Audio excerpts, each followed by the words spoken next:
Le grand dialogue. Le grand dialogue de l'émission de débat du studio Tamani sur votre radio. Le grand dialogue. Un découpage administratif est-il nécessaire aujourd'hui au Mali? Quel type de découpage administratif faut-il pour le pays? Et quelle analyse de l'avant-projet ainsi que du processus lancé par les autorités du pays? Nos invités, 3 spécialistes pour répondre à ces questions. Il s'agit de Dr Brema Elidiko, chef du département sociologie à l'Université de Bamako, Cheikh Ahmed Tidiane Sy, maître en administration des affaires et spécialiste de la géopolitique, et Dr Ibrahim Sow, juriste spécialiste du droit public. Je rappelle que l'essentiel des questions qui vont être posées au cours de ce débat sont adressées par les auditeurs et téléspectateurs de Studio Tamani. Merci notamment à Brema Mamadou Kone et Gisèle Flanda. Le grand dialogue.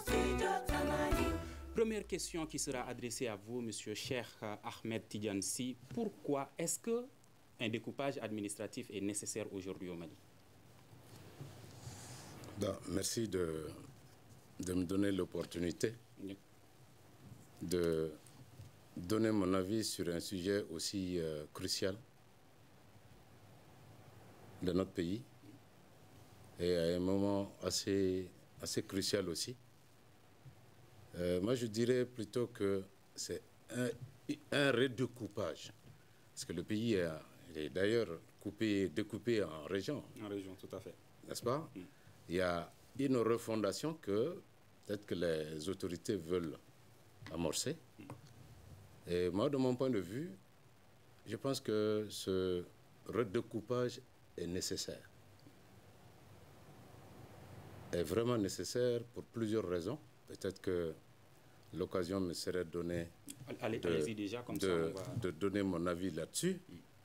Parce que vous savez que depuis les indépendances, l'actuelle configuration administrative de notre territoire est un héritage du colon, en réalité. Bon, je pense que quand on a dit aux colons que la colonisation, on en a assez, et qu'on veut s'autogérer, on aurait dû inventer nos propres outils, pas les outils que le colon a laissés. Donc, et ces outils-là, moi, de mon point de vue, le découpage, il n'est pas homogène. C'est ça qui pose le problème et c'est ce qui fait que, dans la durée, actuellement, on est en train de voir des crises qui naissent par-ci, par-là. C'est à cause de ce découpage qui n'a pas été fait sur des bases sociologiques, et linguistiques, économiques et même géographiques, je veux dire.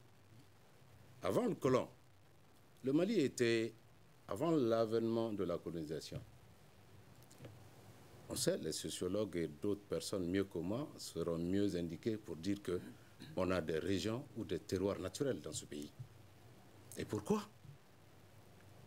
Aux indépendances, on n'a pas pensé reconfigurer, revenir à ces terroirs-là et en faire des régions homogènes. Donc tant qu'on ne le fait pas, il faut s'attendre à ce qu'un jour ou l'autre, qu'il y ait des crises de ce genre, des crises identitaires. C'est ce qui est en train de se passer. Donc, encore une fois, je pense même que, bon, mieux vaut tard que jamais. Mieux vaut tard que jamais. Donc, vous pensez qu'il le faut? Il le faut, absolument. À vous, Dr Ibrahim Sow, pensez-vous qu'il faut aujourd'hui un redécoupage du territoire? Okay. Merci pour la question.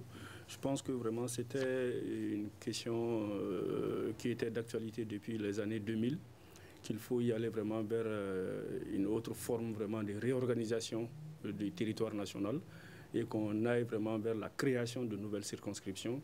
Il était même dit, après la création des communes en 1996, après les premières élections communales en 1999, que la deuxième étape de la décentralisation et de la réforme administrative serait la régionalisation. Donc pour ce faire, il fallait observer un temps pour que vraiment cette décentralisation soit opérationnelle à un degré de satisfaction où, si on n'est pas satisfait de la chose, essayer de redéfinir la chose. Je pense que c'est à partir de 2010 que les réflexions vraiment sont tombées, vraiment qu'il faut urgemment qu'on aille vers cette question de réorganisation du territoire. Mais bon, comme mon prédécesseur l'a dit tout de suite, c'était une réflexion à partir de l'héritage colonial, après les 2 premières républiques, notamment la réforme phare qui a été vraiment et reconnue vraiment sur l'architecture nationale, c'est un peu l'ordonnance de 1977-45 portant création, la réorganisation du territoire après la conférence nationale qui a été provoquée pour mettre en place la Commission nationale de la réforme administrative qui avait réfléchi sur les questions de création des circonscriptions et comment adhérer les populations à la base à cette question de création des circonscriptions.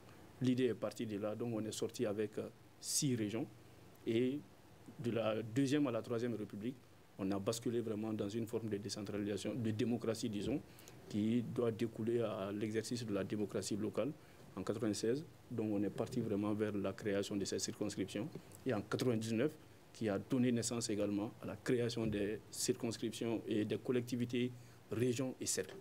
Donc voilà, nous sommes à un nombre, sans parler des dernières créations, Menaka et Taoudeni, Djoula et Kouchala qui ont été érigées en région, sans parler de ces régions, bien avant mars 2012, la loi du 2 mars 2012.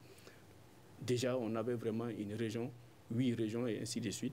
Mais compte tenu de la densité de la population aussi, du territoire national, disons, il fallait encore aller tout au fond du processus. Je pense qu'aujourd'hui, c'est plus que urgent d'aller vers la redéfinition de la cartographie nationale, essayer de créer de nouvelles circonscriptions, mais on en reviendra vraiment dans le contexte qui prévaut aujourd'hui, si ça justifie un peu la création de ces circonscriptions.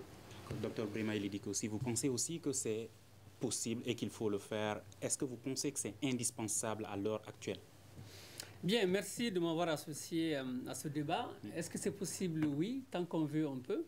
Est-ce que c'est indispensable? Oui. Donc là, je rejoins M. Si et M. So. Est-ce que c'est le moment? Là est la question. C'est-à-dire que nous avons un État, un pays qui est très vaste, hein, 1 240 000 km². On avait 10 régions récemment, donc on veut créer de nouvelles régions. Pourquoi pas? Parce que l'objectif finalement, c'est quoi? C'est que les populations soient rapprochées du pouvoir. C'est-à-dire que Bamako se trouve souvent à 1200 km, 1300 km de certaines capitales régionales. Et c'est pour ça que dans certaines régions et dans certains chefs-lieux de région, on se sent plus proche du Niger ou de l'Algérie ou de la Mauritanie ou de la Côte d'Ivoire, etc. Donc, pour toutes ces raisons, si c'est une modalité pour pouvoir faire en sorte que les collectivités prennent leur destin en main et qu'il y ait une autonomie financière et de gestion, ça c'est l'objectif recherché, c'est tant mieux. Ceci dit, c'est le contexte, je pense, qui pose des questions. Il faudrait régionaliser aussi. Pourquoi? Parce que bon, c'est une des dispositions de l'accord d'Alger qui prévoit qu'il y ait en tout cas de nouvelles, qu'il y ait une sorte de régionalisation et que les collectivités soient plus proches. Tout ça, donc, l'esprit en soi est salutaire. Mais moi, je me pose bien des questions. C'est-à-dire que nous avions 10 régions, enfin, on avait 8, on est passé à 10 récemment.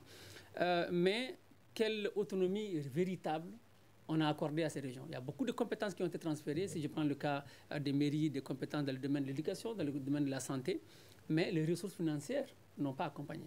Ce qui fait que finalement, l'éducation a été bradée dans beaucoup de localités et on a formé même ce qu'on appelle les sarpiens, des gens qui ont été formés pendant 6 ou 8 mois pour devenir des enseignants dans les écoles fondamentales, dans les écoles de base. C'est comme si d'une certaine manière, au-delà de l'esprit, dans les faits, l'État central s'est désengagé en termes de responsabilité sur des collectivités qui ont été créées et qui, dans les faits, dans les textes, sont libres de s'administrer librement, mais n'ont pas les capacités, les ressources, même humaines, même financières, pour pouvoir se prendre en charge.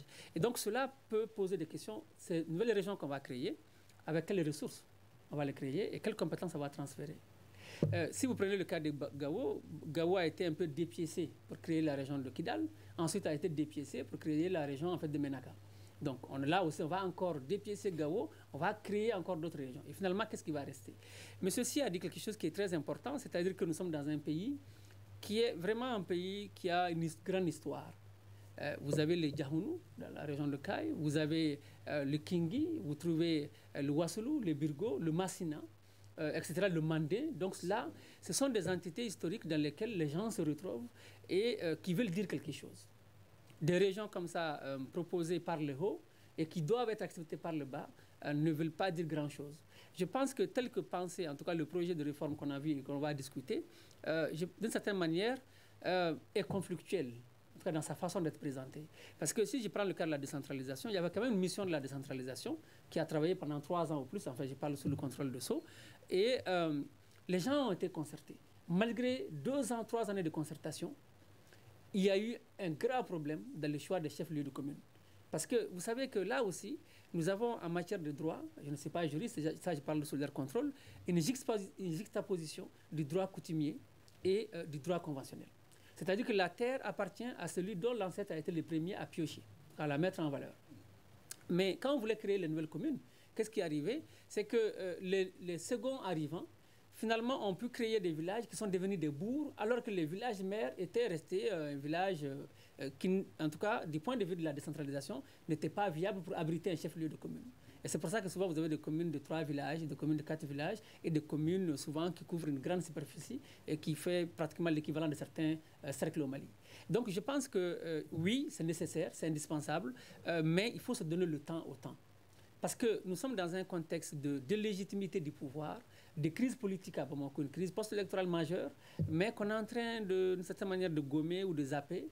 Mais la vérité, c'est qu'aujourd'hui, on ne peut pas faire de réforme territoriale si la classe politique n'est pas d'accord, si la société civile n'est pas d'accord. Maintenant, ça, c'est le premier préalable. Le second préalable, c'est de commencer les concertations, non pas au niveau régional, mais au niveau local, comme ce fut le cas pour la décentralisation. Parce que si on ne le fait pas, justement, ces entités historiques dont parlait M. Sy ne pourront jamais être prises en compte et on risque finalement d'avoir des acteurs. Chacun va vouloir que sa commune soit érigée en fait en cercle, que son cercle soit érigé en région, et finalement, on va passer beaucoup de temps. On va peut-être les créer juridiquement, mais on ne pourra pas dans les faits les faire fonctionner.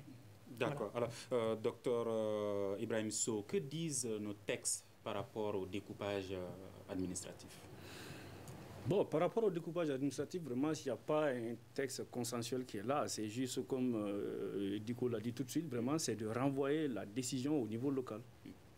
Par exemple, en 1996... Mais est-ce que le découpage ne se fait pas en termes de population, d'habitants Oui, il y a tous ces critères qui rentrent en ligne de compte. Il y a le critère administratif qui est là, il y a le critère démographique qui est là, le critère économique est là. Vraiment, il faut que tous ces critères vraiment soient suffisants vraiment pour qu'on puisse ériger une circonscription, par exemple, en cercle ou en région. Or, on voit que vraiment dans les réformes de 96 et de 99, on a vu que vraiment beaucoup de communes vraiment ont été créées, soit vraiment des fois par des opportunités politiques, mais en même temps, il y a ces exigences vraiment que certaines communes ne répondent même pas pour être érigées en entité décentralisée. Ça, on a eu tous ces problèmes. Mais bon, si... Vous avez dit quelque chose, opportunité politique. Avez-vous l'impression que c'est le cas cette fois-ci? Bon, je me dis, c'est quelque part, l'opportunité politique est là, mais quand même, l'opportunité juridique aussi est là pour qu'on aille vraiment vers ça. L'opportunité politique, je pense que vraiment, c'est en lien avec ce qu'on appelle l'accord d'Alger.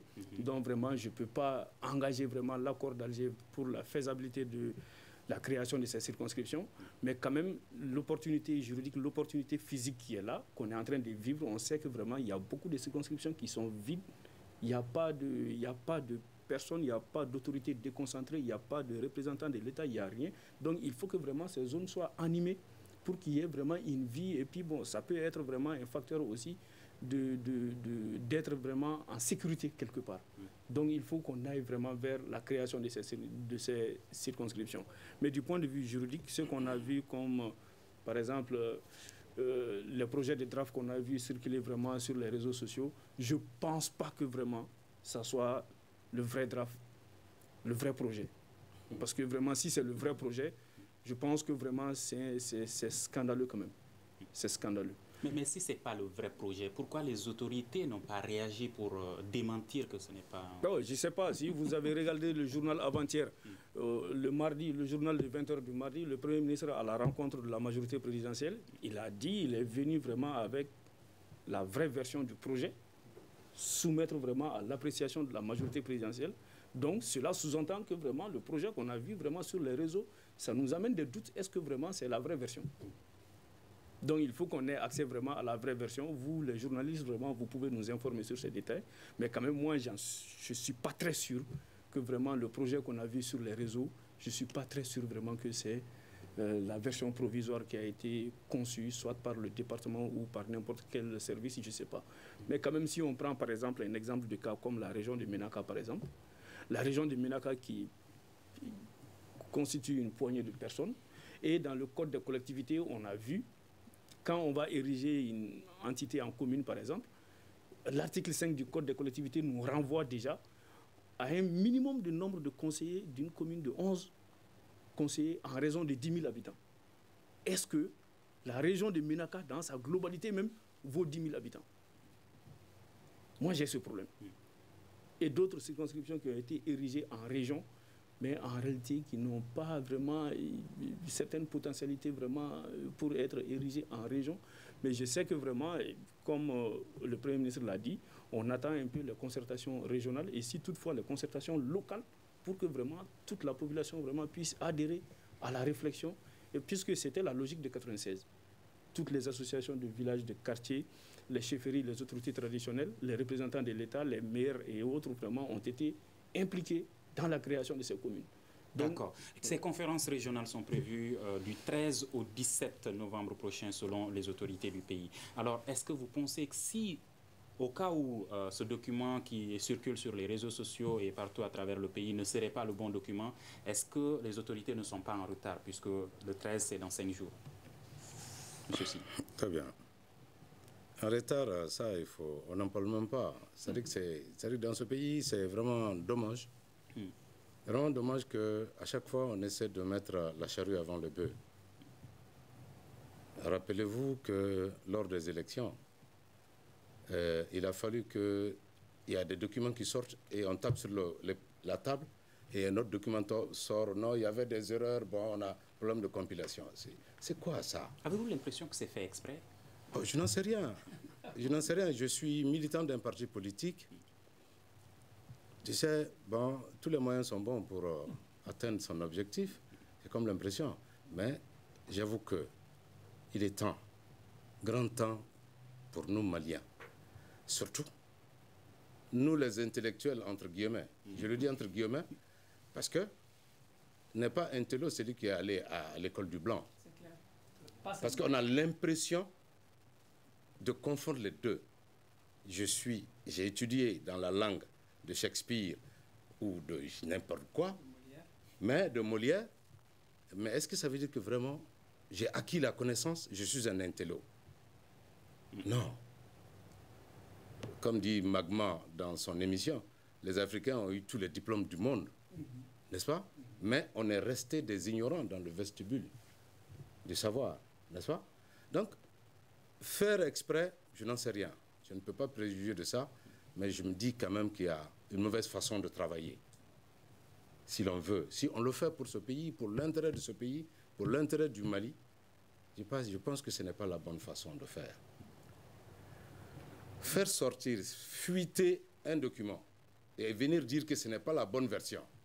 Justement, est-ce que ça, est-ce que ça ne remettrait pas la crédibilité des acteurs? Mais justement, c'est-à-dire qu'on se demande, ils sont là pour nous, pour le Mali, ou ils sont là pour eux? Soyons sérieux. On a prêté serment. Le premier Malien a prêté serment. Il garantit les lois, il est le garant de la Constitution. La Constitution étant la mère de toutes les lois, moi je pense que lui doit veiller à ce que ces déviations, ces manquements n'arrivent pas. C'est clair. Vous savez, il y a juste une petite anecdote. C'est-à-dire, tu sais le faire, il ne s'agit pas d'être docteur, un professeur, il faut savoir travailler. Apparemment, ici, on ne sait pas travailler. Clinton dit à Chirac, pour moi, il faut être pragmatique. Il pose une question, je me permets de faire juste une petite parenthèse. Il pose une question à Al Gore, qui était son secrétaire d'État d'alors. Quel est l'enfant de ta mère qui n'est ni ton frère, qui n'est ni ta sœur? Al Gore répond que c'est moi. Mais pour Chirac, c'est toujours Al Gore, parce qu'Al Gore a dit que c'est moi. Et quand Chirac va poser la même question à son Premier ministre quand il retourne en France, ben celui-là mettra 24 heures pour trouver une réponse et une mauvaise réponse. Il va les fouiller dans toutes les théories, machin. Il va réveiller Vogela, je ne sais pas qui et d'autres. Toutes les encyclopédies françaises, il les sort pour trouver la réponse à ça. Donc vous pensez que les autorités maliennes... Maliennes, c'est un peu ça. Okay. Mais c'est un peu ça. On n'a pas besoin de ça. Je disais à l'entame que, qu'est-ce qui se passe? Prenez par exemple une région administrative comme Kaï ou Sikasso. Il y a comme un terroir à Sikasso. Il y en a beaucoup. Quand tu prends le Wassoulou, voilà une région naturelle homogène. On est tous à Bamako ici, Bamako John Dado. Excusez-moi. C'est pour personne. On vient ici à Bamako pour aller à l'université. Après, on ne repart plus au village. On vient à Bamako pour nous soigner. Et après, les va-et-vient, on reste. On vient à Bamako pour trouver un passeport. Tenez-vous bien. Est-ce que c'est normal ça? Celui qui est à Kidal, est-ce que le Bamako est plus malien que celui qui est à Kidal ou à Gao? Est-ce qu'à Gao, il ne peut pas obtenir son passeport?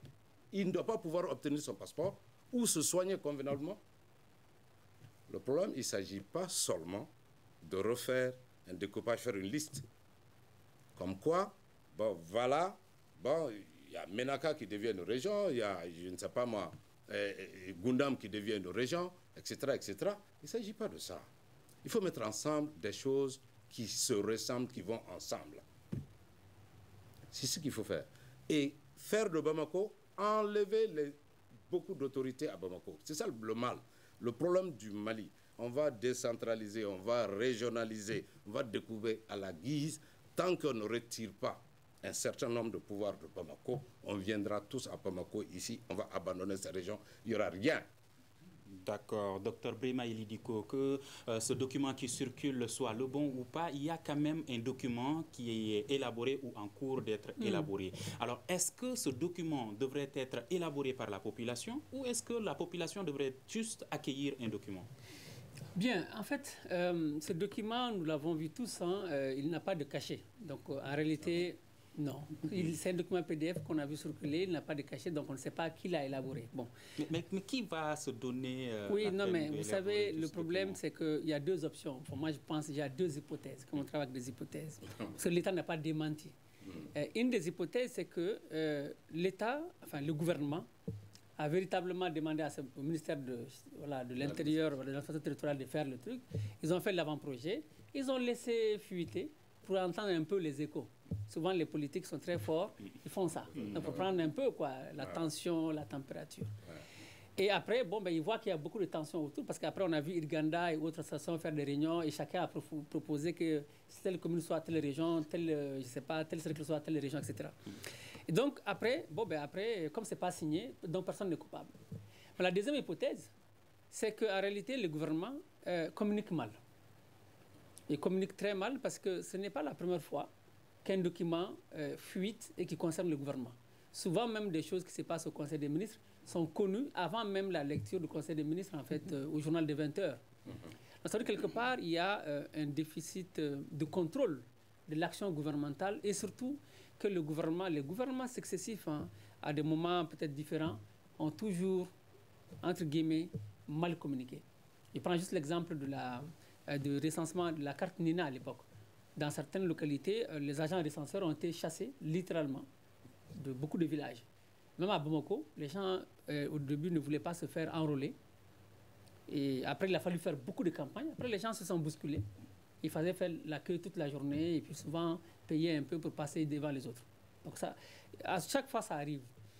Maintenant, dans cette histoire, je pense que le gros problème, c'est que si on doit en tout cas élaborer quelque chose, les deux options sont possibles. Soit on propose quelque chose à partir de Bamako, qu'on soumet au niveau local, ensuite au niveau des cercles, ensuite au niveau des régions, et après on fait une assise nationale ou c'est pas un atelier national de validation.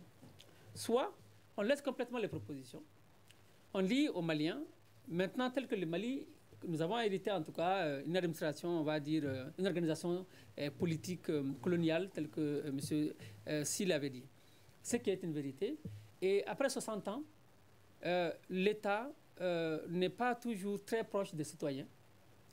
L'État est perçu par certains comme étant un État prédateur, un État qui fait des ponctions, et au mieux, des rapports de vérificateurs qui montrent que bon, la plupart des gens qui arrivent sont des prédateurs des fonds publics. Et que donc il y a un enrichissement d'une élite sur le dos d'une population. Donc la loi de 20-80% de Pareto. Donc on peut le dire, reconnaître qu'il y a un problème de gouvernance au Mali. Ce qui n'est pas faux, un problème de gouvernance dans tous les secteurs. Vous prenez le cas de l'insécurité, ce n'est pas pour rien que dans les zones qui vivent l'insécurité, que ce soit seulement les représentants de l'État qui sont en priorité ciblés par des gens armés, qu'ils soient terroristes ou toutes les qualifications que vous voulez. Donc il y a un problème de gouvernance et je pense qu'au-delà du redécoupage, il faudrait plutôt voir une refondation de l'État pour que les gens puissent se reconnaître dans cet État-là. Les gens ne se reconnaissent plus.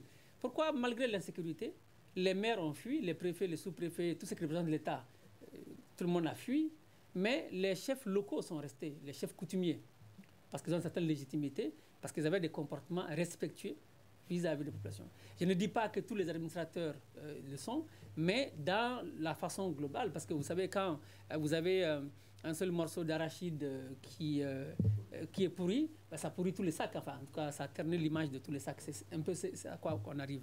Donc, je pense que si l'État reconnaît qu'il gouverne mal et qu'il est très loin du citoyen, et que les préoccupations, même que l'État endosse, sont loin, éloignées des préoccupations sécuritaires. Vu l'évolution de la situation, pensez-vous que l'État est conscient de cela? Parce qu'il y a eu le même cas avec la révision constitutionnelle. L'État est conscient, mais vous savez que le problème, c'est que l'État, là c'est la géopolitique, le Mali est d'une certaine manière, entre guillemets, sous tutelle.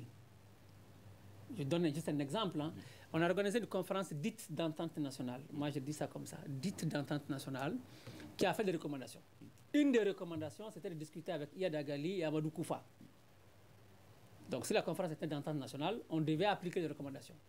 Le président Ibeka lui-même publiquement a dit il n'est pas question de discuter avec eux. Pourquoi? Parce que la France ne veut pas. Il faut dire les choses clairement. Pourquoi aujourd'hui on veut faire le redécoupage?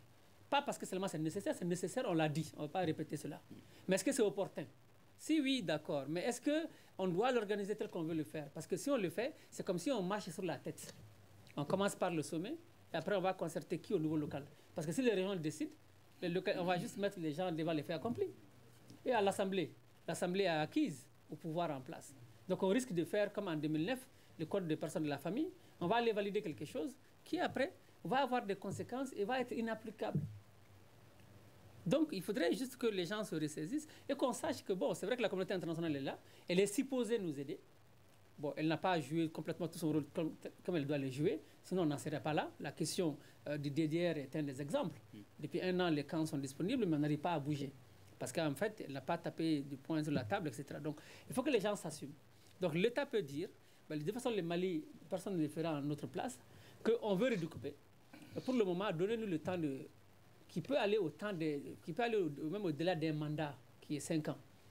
Parce que ça ne sert à rien aujourd'hui de créer des régions et que demain, d'autres personnes se sentent frustrées que les gens prennent des armes. Parce que quand même, n'oublions pas que nous sommes dans un pays aujourd'hui où les armes circulent comme des cacahuètes. Justement, vous l'avez dit, est-ce opportun? Puisque l'objectif, selon les autorités, c'est de prendre en compte les avis et les suggestions des populations avant de valider un projet de réaménagement du territoire et que c'est de promouvoir un développement local équilibré et de faire face aux défis sécuritaires. Au moment où l'essentiel du territoire n'est pas sous le contrôle de l'État malien avec cette grogne sociale, est-ce que vous pensez, vous, que c'est opportun?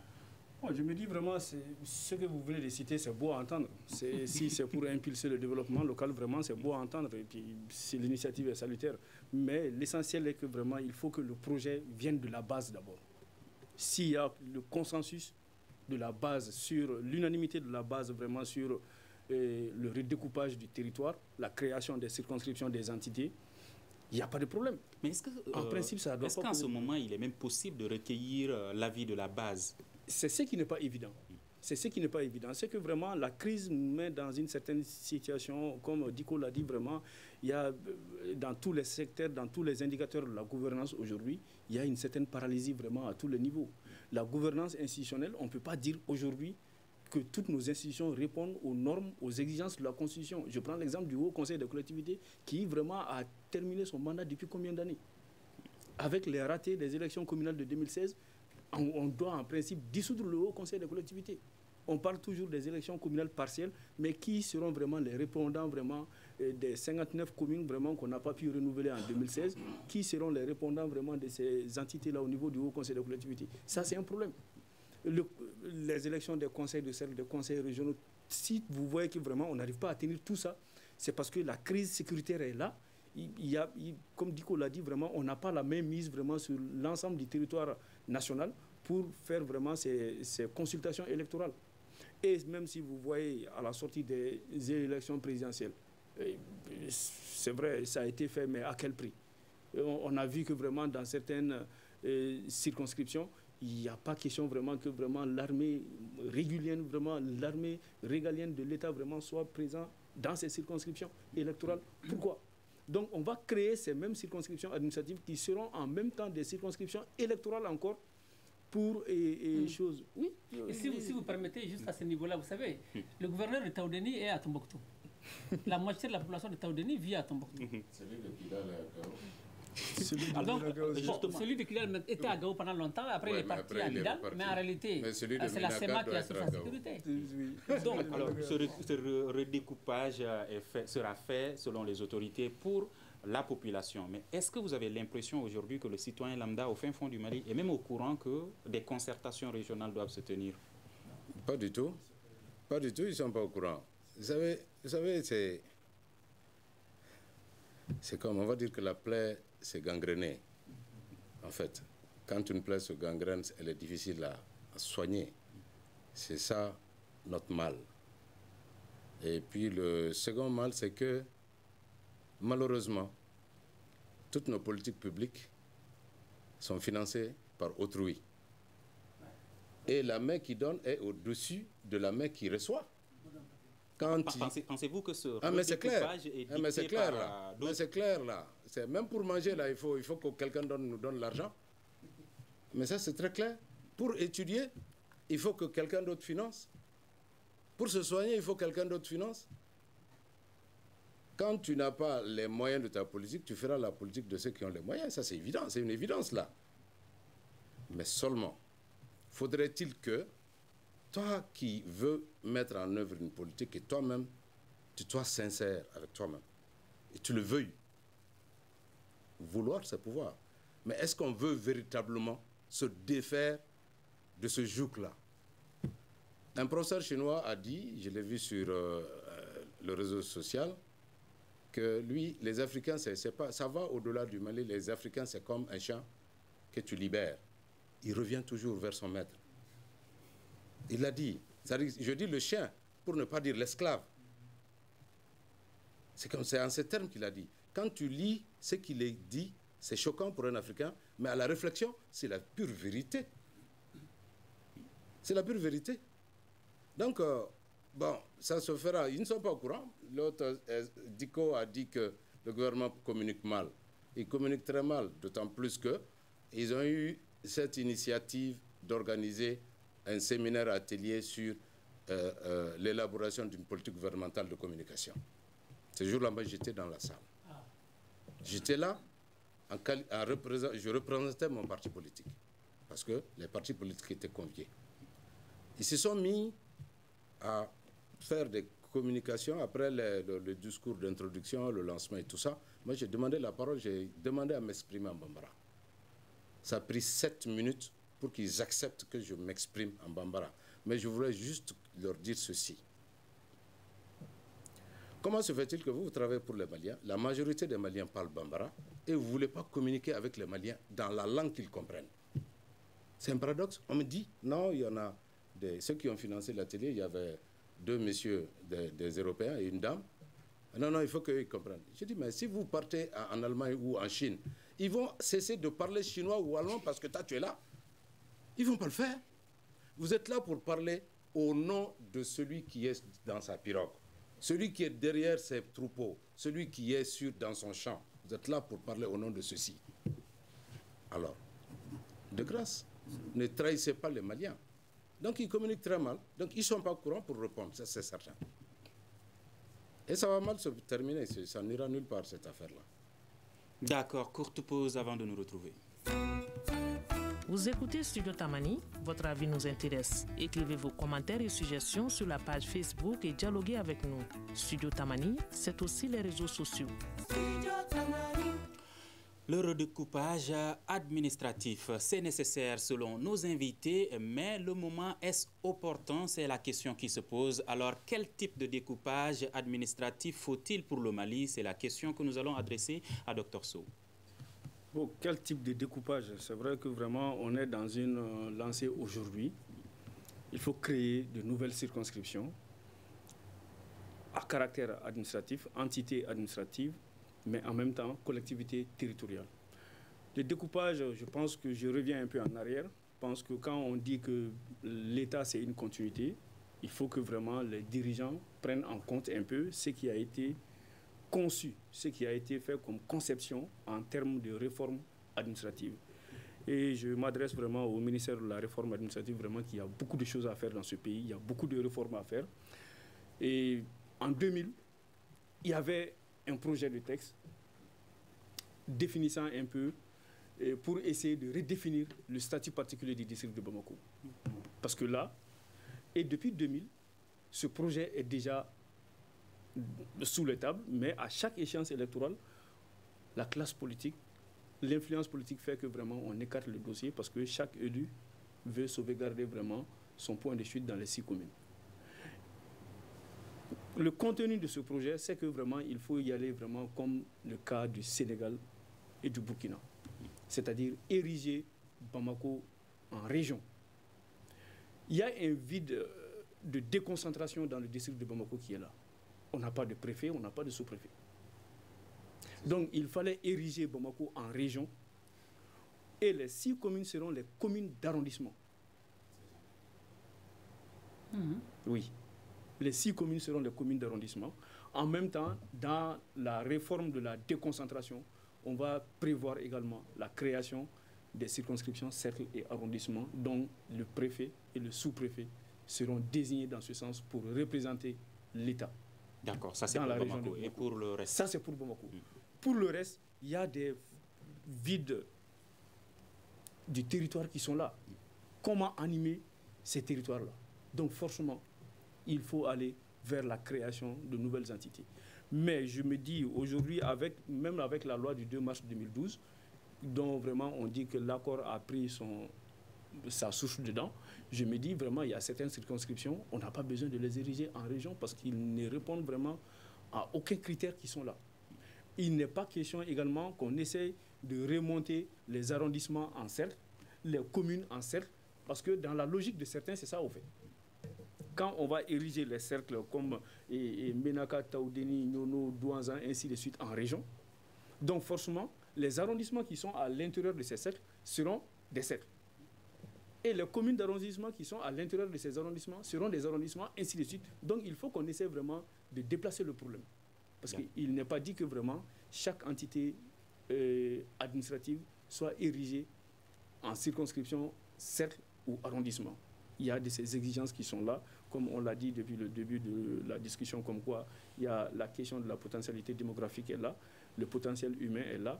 En même temps, le nerf de la guerre, vraiment, ça, c'est l'économie locale. Si l'économie locale, comme Diko l'a dit, une commune composée de 3 villages, forcément, vraiment, l'économie locale n'est pas là vraiment pour impulser le développement à la base. D'accord, à vous, monsieur Si. Quel type de découpage? Bon, type de découpage, je l'avais dit à l'entame, je dis une régionalisation fondée sur le terroir.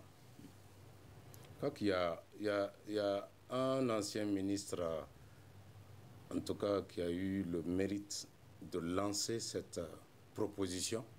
Je ne sais pas pourquoi ça n'a pas fait son chemin. C'était Mokhtar, El Mokhtar, je ne sais pas, il était ministre de la Réconciliation. Mais est-ce que cela ne remettrait pas en cause la diversité culturelle? Non, non, du tout. Parce que c'est comme si vous voulez faire de l'unité un ensemble. C'est en fait ça. Je prends par exemple Ségou. Vous avez vous avez par exemple le Do, qui est une région naturelle. Vous avez le Massina, qui se partage entre Ségou et la région de Mopti. Le Massina est une région, culturellement parlant, sociologiquement parlant et économiquement parlant. Le Massina peut être une région. D'accord? Voilà une région naturelle, homogène, économiquement viable. Ça peut se faire. Moi, je suis du Ouassoulou, par exemple. On me dit région de Sikasso. Mais c'est trop vague. Mais quand on va dire Ouassoulou, je me sens concerné. Et faites un constat. Les associations des ressortissants de région, quand il y a une réunion, vous allez voir, il y a de la foule qui vient. Pourquoi? Parce que je suis du Ouassoulou, je suis de Ségou, je suis de Caille. Les gens viennent. Mais quand on va dire, bon, c'est les Caïsiens ou je ne sais pas quoi, personne ne viendra. D'accord. Monsieur Diko, un redécoupage le terroir tel que est la clé. Monsieur Si, le terroir, est-ce que cela ne va pas poser un autre problème quand on voit, par exemple, cette question d'Azawad, quand on va parler de Massina, de Ouassoulou, est-ce que ça ne va pas remettre en cause la diversité? Je ne pense pas. Vous savez que le problème, c'est que nous essayons de copier les autres. On tend vers la globalisation du monde et on essaie de vouloir gommer les spécificités. Qu'on le veut ou pas, hein, l'individu appartient d'abord à un milieu socio-culturel qu'il a vu naître et qu'il a forgé, qui lui a inculqué des valeurs. Sans ces valeurs, il devient un animal. Donc, si on arrive à se reconnaître, en tout cas à appartenir à des entités, c'est tout à fait viable. L'important, c'est que, qu'est-ce qu'on veut? Vous l'avez lu, l'extrait. C'est d'abord le développement local. Monsieur Si est prêt, par exemple, à investir pour le Ouassoulou. Donc, c'est tant mieux. Vous savez que donc, quand on dit, quand c'est des entités qui ont un sens, qui ont un sens psychologique, qui répondent en fait à des normes sociologiques, anthropologiques, des choses comme ça, et qui sont viables par ailleurs économiquement, les gens ne peuvent qu'investir dans ces localités-là. Mais le problème, c'est que si je prends justement le cas de Sikasso, dans Sikasso, vous avez beaucoup de choses. Vous avez les Kénédougou, vous avez les Ganadougou, vous avez les Ouassoulou, etc. Donc Sikasso, c'est très éloigné de cette zone de Ouassoulou. Or, cette zone de Ouassoulou est très propice.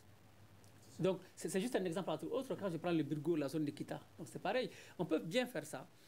Mais quoi qu'il en soit, il est important, peu importe le nombre de régions finalement qui vont être arrêtées, parce qu'à un moment donné, il faudra faire un filtrage. Qu'on commence du bas vers le haut, ce qui est l'idéal, ou qu'on commence du haut vers le bas, ce que moi je n'aime pas, parce qu'il y a source de conflit, à un moment donné, on sera obligé de tamiser parce que l'État n'aura pas les moyens de prendre en charge toutes ces nouvelles entités qui vont être créées. Parce que qui dit région, dit un gouvernorat, dit un personnel, dit d'autres ressources. Donc il faudrait, je pense, à un moment donné voir, et puis peut-être faire une régionalisation par palier aussi, quoi. C'est-à-dire qu'on essaie de voir aujourd'hui où est-ce que c'est nécessaire, où est-ce que c'est urgent de régionaliser, et puis petit à petit, on essaie de faire. Je pense que les concepteurs de la décentralisation même avaient pensé cela pour la décentralisation, mais après ils ont eu peur pour certaines raisons, et puis bon, ils ont voulu élargir en fait à l'ensemble des pays. En tout cas, c'est ce que j'ai pu lire ça et là. D'accord. Il nous reste 3 minutes, 1 minute pour chaque invité pour des propositions. À vous, Monsieur Si, aujourd'hui, que faut-il faire? Abandonner cet avant-projet de découpage administratif ou le poursuivre? Bon, dans la forme actuelle, moi je pense que dans le fond, l'idée, il est bon. Elle est bonne plutôt. C'est-à-dire qu'il faut aller... La pyramide doit être large à sa base. Il ne faut pas renverser la pyramide. Donc les concertations doivent venir du bas vers le haut. Quand on est à l'ère actuelle, en cette période de démocratie et en cette période de tension, d'insécurité latente et de révolte, donc il ne faut pas chercher à imposer aux gens. Ça ne marchera pas. C'est pourquoi je disais que ça ne marchera pas. Donc il faut lancer la balle dans le camp du local et les gens vont remonter vers leur avis. D'accord, merci voilà. Monsieur Si. Alors aujourd'hui, est-ce que vous pensez que les concertations régionales en 5 jours pourront résoudre cette question? Même en 2 ans, les concertations ne peuvent pas résoudre ces questions-là. Parce que quand on prend l'exemple de la création des communes en 1996, ça a banalement pris 3 ans. Donc bon, si on part de ça, en 3 jours, ce n'est pas possible.